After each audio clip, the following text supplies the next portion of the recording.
mystère de la vérité restauratrice Mivresse avec Dr Gaoudé. Tu connaîtras la vérité et la vérité t'affranchira.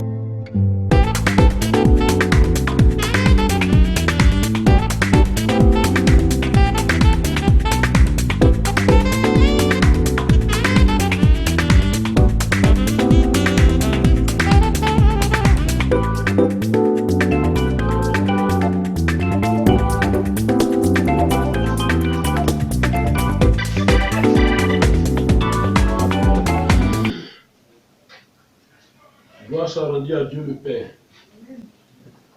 Je vous salue tous dans le nom de Jésus de Nazareth. Amen. Le moment de la parole du Seigneur est arrivé, nous allons baisser la tête et prier. Toi qui suis cette vidéo, baisse la tête, prie avec moi. Père, je te remercie parce que la connaissance, elle vient de toi. Tu es la connaissance, c'est pourquoi tu dis mon peuple périt faute de connaissance. Viens enseigner tes enfants que nous sommes. Parle à travers l'instrument que je suis à toutes les nations. Parle à tes enfants, édifie tes enfants. Au nom de Jésus. Amen. Amen. La parole d'aujourd'hui est tirée du livre de Proverbes. Proverbes 6, verset 30 à 31. Le livre de Proverbes, Proverbes 6, verset 30 à 31, la parole de Dieu dit: on ne tient pas pour innocent le voleur qui dérobe, pour satisfaire son appétit quand il a faim. Si on le trouve, il fera une restitution au centuple. Il donnera tout ce qu'il a dans sa maison. Parole de l'Éternel. Amen. Amen. Amen. Donc voilà la parole d'aujourd'hui, la parole que le Seigneur nous donne. La parole d'aujourd'hui est tirée du livre de sagesse. Le livre de la sagesse. Le livre de Proverbes. Et cette parole nous dit, un voleur qui dérobe n'est pas innocent. Même quand il a faim, il n'est pas innocent. Si on le trouve, c'est-à-dire, si on l'attrape, il aura une sanction. Si on l'attrape, il aura une sanction. Et quelle est cette sanction? Il dit, si on l'attrape, il fera une restitution au centuple. Il fera une restitution au septuple. Ça veut dire quoi? Le septuple, c'est quoi? C'est-à-dire 7 fois la quantité donnée. Voilà. 7 fois la quantité. C'est-à-dire, pratiquement, c'est quoi? C'est-à-dire, le nombre, le chiffre 14. 14 est le septuple de 2. Voilà. 14 c'est le septuple de 2. Alors, au verset 31, il est dit à la fin de ce verset-là, il est dit, il donnera tout ce qu'il a dans sa maison. Amen. Amen. Et donc cette parole d'aujourd'hui que nous écoutons est une loi spirituelle sur le vol.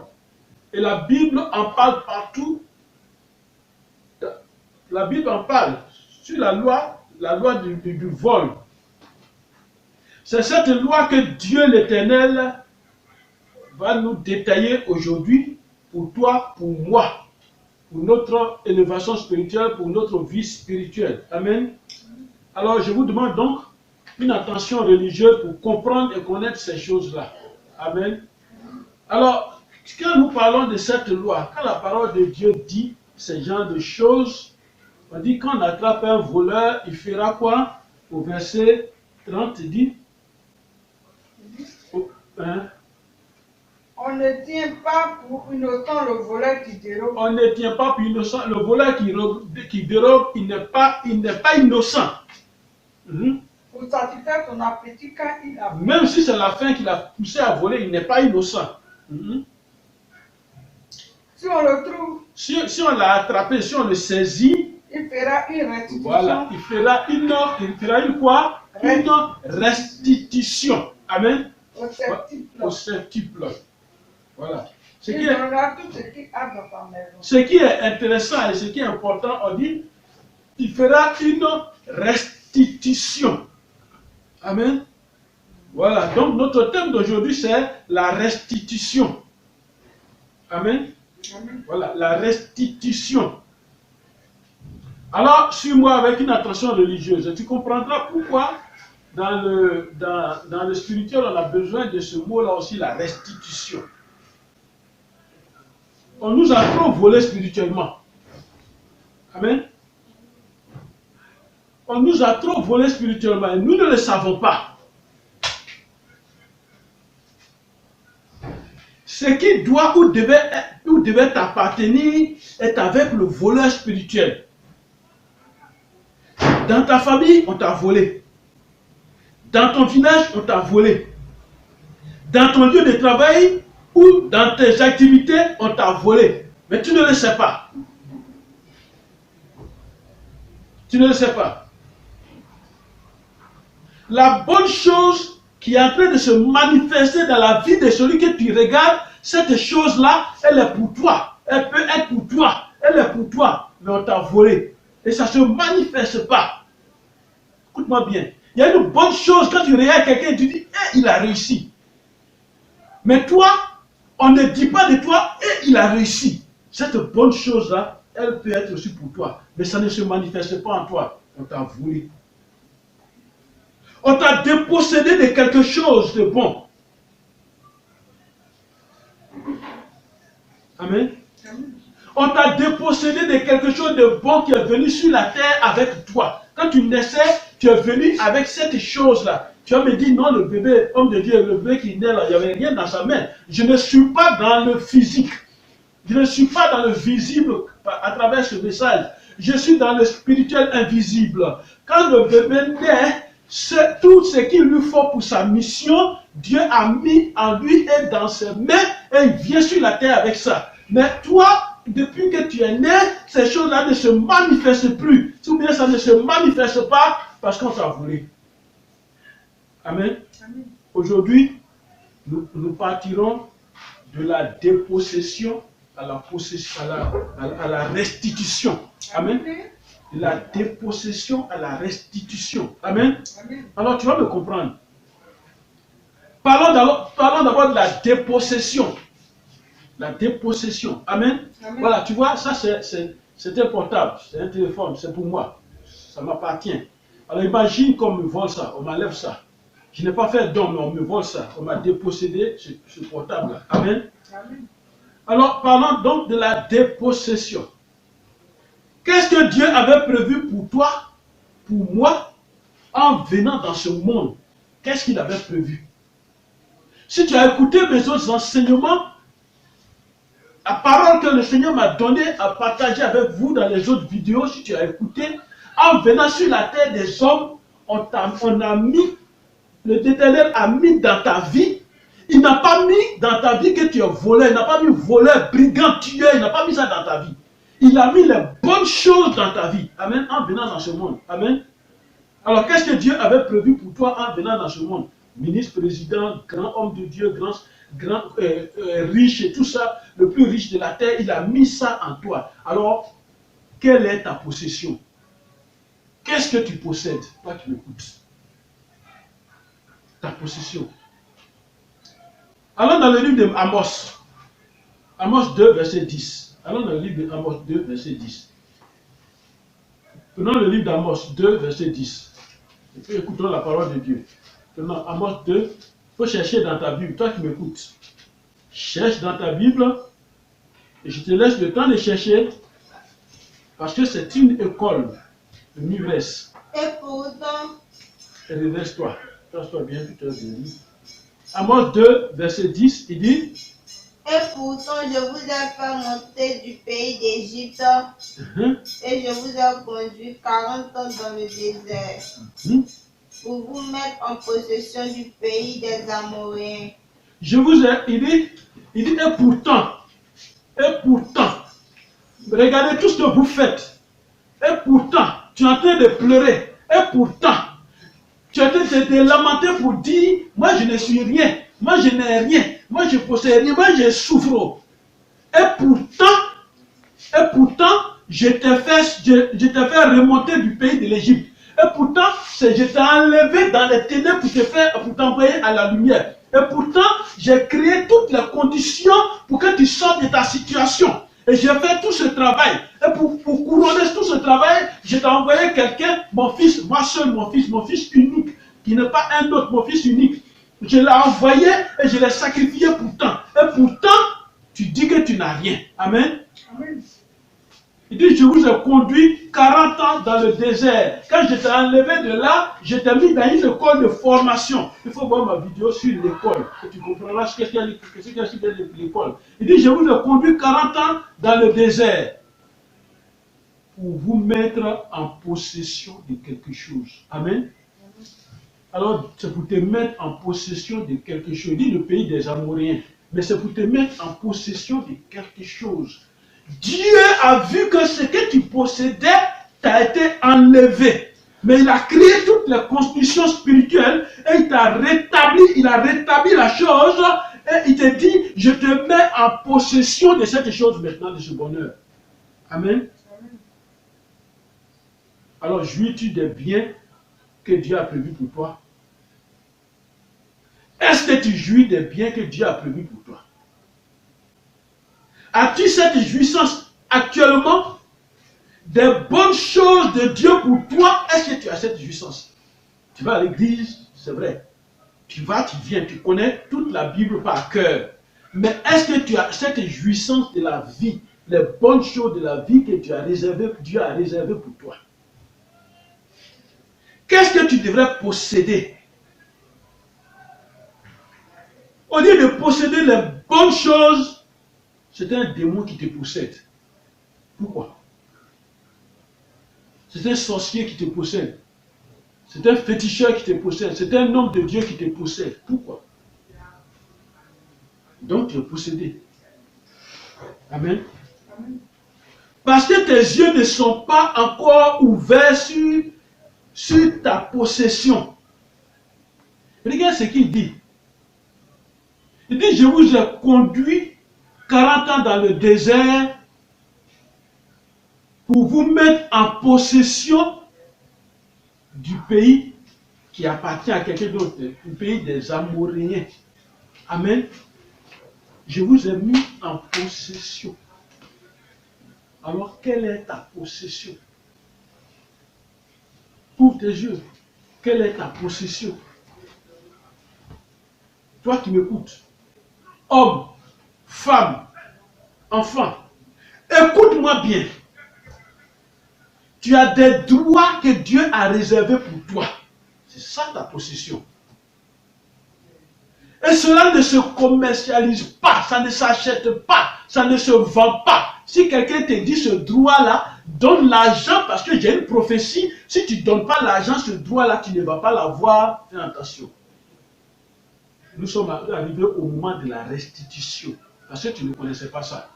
Amen. Tu as des droits que Dieu a réservés pour toi. Quels sont ces droits? La vie abondante. Tu n'as pas besoin de payer pour avoir la vie abondante. La vie abondante. Jésus dit, je suis venu pour que mes brebis, les voleurs sont venus. Ils ont tout gâté, ils gâtent. Mais moi, je suis venu pour que toi, tu aies la vie et la vie en abondance. Entre nous, quand il a dit là, je suis venu pour que tu aies la vie et la vie en abondance, il a dit, est-ce qu'il a dit, je suis venu pour que tu aies la vie en abondance, il faut que tu donnes quelque chose. Est-ce qu'il a dit ça? C'est le féticheur qui demande ça. Qu'est-ce que tu as? La santé. Dieu a prévu la santé pour toi. C'est ce que Dieu a prévu pour toi. Il a prévu la santé. Qu'est-ce que Dieu a prévu? La nourriture. Tu dois avoir les 3 repas. Dieu a prévu ça pour toi. Voilà les choses qu'on t'a dépossédées. C'est ça qui doit être dans ta vie. La richesse, ça vient de Dieu. Il n'y a pas une école, une grande école, on fait pour dire je deviens riche parce que j'ai fait cette école. Non. La richesse vient de Dieu. Et en venant sur la terre des hommes, Dieu a disposé la richesse en toi. Mais on t'a la dépossédée. Amen. Amen. Le vrai bonheur, Dieu a disposé ce vrai bonheur là en toi. Dieu a disposé la paix en toi. C'est pourquoi Jésus pouvait dire, je vous donne la paix. Moi, je ne la donne pas comme le monde donne la paix. Amen. Toi qui m'écoutes, Dieu a déjà prévu un toit pour toi, une maison pour toi. Même si jusqu'à présent, tu n'as pas ta maison à toi-même, parce que ton âge, mais ton papa a une maison à un toit, c'est ton toit. Dieu a prévu un toit sur la terre pour toi. Amen. Amen. Et toi-même, tu dois avoir ce toit-là avant de quitter la terre. Parce que chacun de nous doit constituer, doit former une famille. Amen. C'est ta maison personnelle qui est pour toi. Dieu a prévu un emploi. Il a dit, celui qui ne travaille pas ne mange pas. C'est une loi. Il a prévu déjà les emplois ou les activités pour toi. Ce n'est pas l'homme qui a créé ça.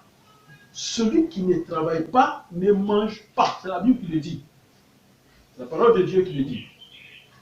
Pourquoi? Parce qu'il a prévu ce travail, il est rémunérateur, ce travail-là. Il a prévu des activités rémunératrices dans ta vie.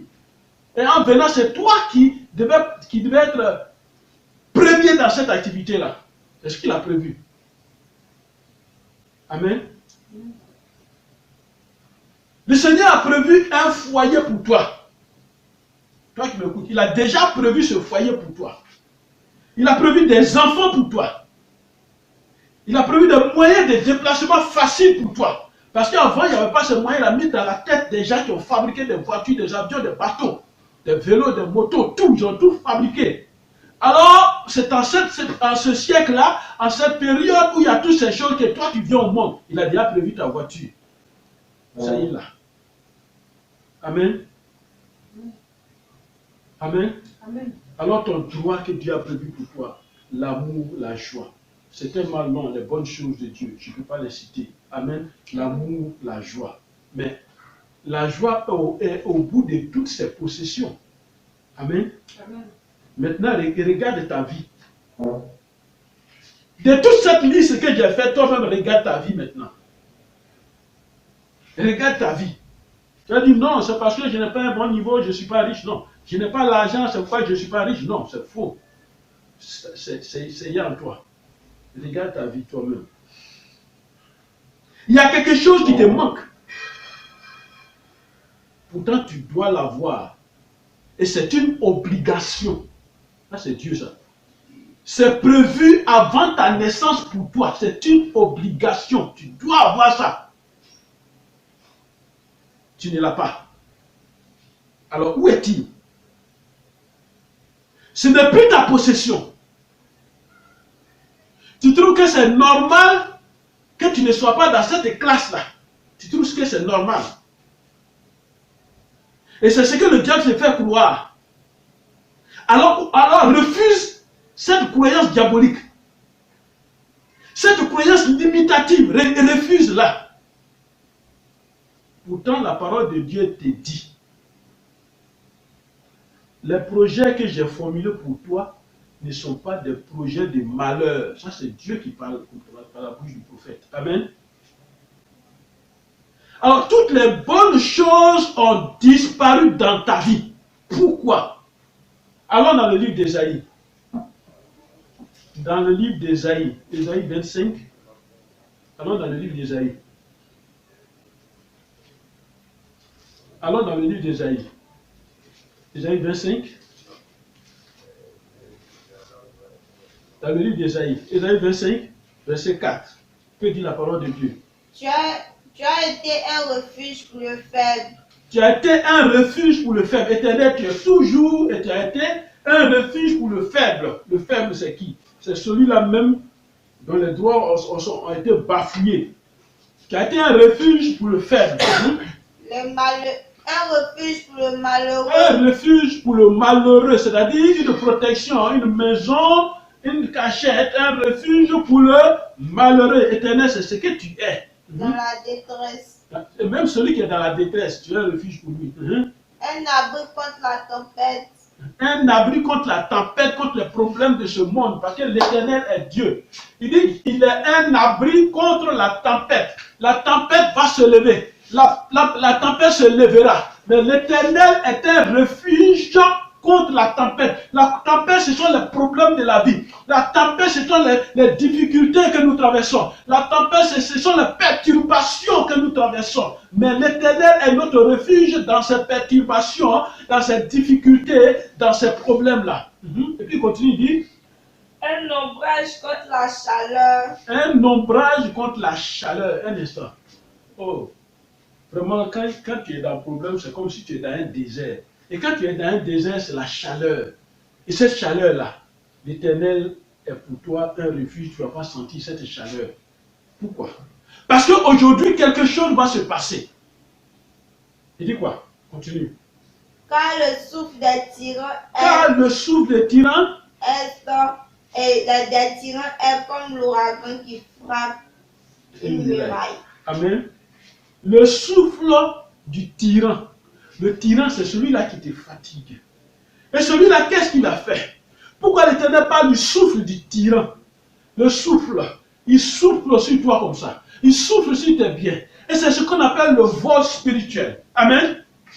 Et le diable a volé ta volonté. Il a soufflé comme ça. Il a volé ta volonté.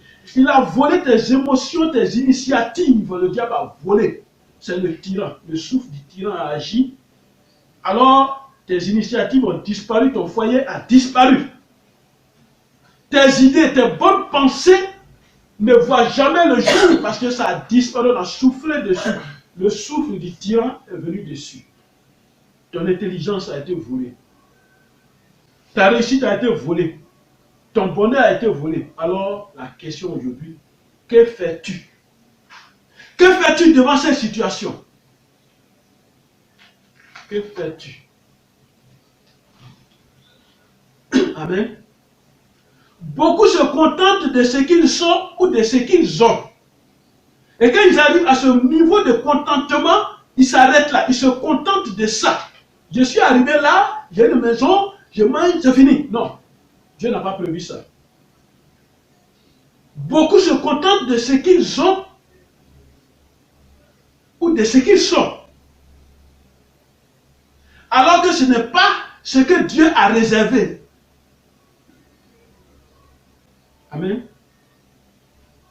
Alors, comment un Dieu, suis-moi bien, comment un Dieu d'éternel, si bon, miséricordieux, compatissant, riche en bonté, lent à la colère et en fidélité, lent, riche en amour, comment ce Dieu peut-il t'envoyer en mission sur la terre et t'abandonner? C'est la question que tu dois te poser. Il y a un problème. Chacun de nous a sa mission sur la terre. Ce n'est pas une mission de souffrance, une mission de maladie, une mission de misère, une mission d'emprisonnement. Ce n'est pas une mission. Ça peut être sur ton chemin de vie. Mais ce n'est pas ta mission. Mais si Dieu, comment ce Dieu merveilleux peut-il envoyer quelqu'un en mission sur la terre et l'abandonner? Il y a un combat sur la terre, mon frère, ma soeur. Et l'un de ces combats, c'est la dépossession. Amen. L'ennemi a la force de te déposséder quelque chose. Il te prend, il te vole. La dépossession. Jésus est venu dans cette dépossession. Amen. Jésus est venu dans cette dépossession. Jésus est venu nous parler dans cette dépossession. Jésus est venu agir dans cette dépossession. C'est pourquoi il a dit dans Jean 10, verset 10, que tu connais, il a dit le voleur ne vient que pour dérober, égorger, détruire. Le voleur là, il vient pour voler, pour dérober. Le diable et ses agents, c'est ça qu'il appelle le voleur spirituel. C'est le diable et ses agents, les sorciers, les féticheurs, les marabouts, le monde des ténèbres. Ils t'ont volé. Ils t'ont dépossédé de tout. Ils t'ont dépouillé. Et quand tu découvres un voleur entre nous, quand tu découvres un voleur dans ce monde-là, un voleur qui t'a pris quelque chose et qui s'échappe, il t'a pris ce qui t'appartient et il s'échappe, il fuit. Quand tu l'attrapes, tu le saisis, qu'est-ce que tu fais? Que fais-tu? Ou que dis-tu? Quand Jésus est venu dans le monde, il a dit, le voleur ne vient que pour dérober. Toi qui m'écoutes, où est ta renommée? Où est ta réussite? Et puis tu souffres. Où est ton emploi? Où est ta promotion? Où est ton argent? Et tu souffres de la misère et de la pauvreté. Qui t'a enlevé dans ce vert pâturail pour te déposer dans cette chaleur, dans ce désert? Où est ton âme et tu es déséquilibré? Où est ton âme? le diable t'a volé. Suis-moi très bien, le diable t'a volé. Amen. Suis-moi très bien, le diable t'a volé. Suis ce message jusqu'à la fin et tu comprendras beaucoup de choses. Suis-moi très bien.